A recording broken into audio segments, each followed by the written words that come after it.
శాస్త్ర కార్తీక పురాణం 27వ అధ్యాయం. అత్రి మహాముని అగస్త్యునకిట్లు వచించెను. కుంభ సంభవ ఆ దూర్వాసుని ఎంతో ప్రేమతో చేరదీసి ఇంకను శ్రీహరి ఇట్లు చెప్పెను.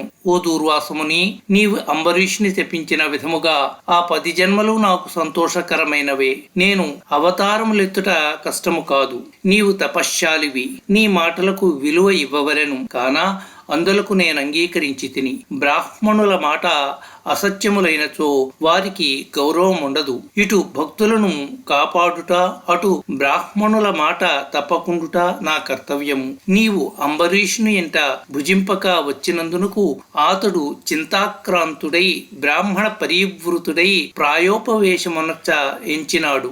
ఆ కారణము వలన విష్ణు చక్రము నిన్ను బాధింప పూనెను. ప్రజారక్షణమే రాజధర్మము కాని ప్రజాపీడనము కాదు.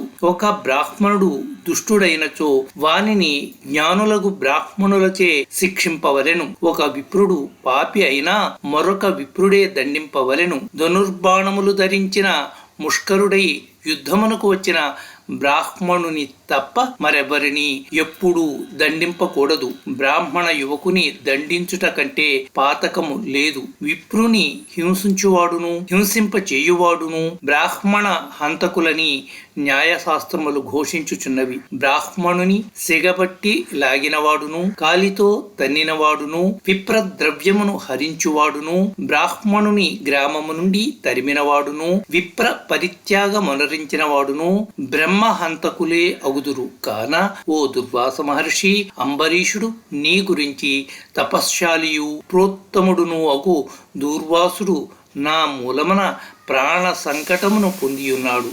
అయ్యో, నేను బ్రాహ్మణ హంతకుడనైతినే అని పరితాపం పొందుచున్నాడు. కాబట్టి నీవు వేగమే అంబరీషుని కడకేగుము.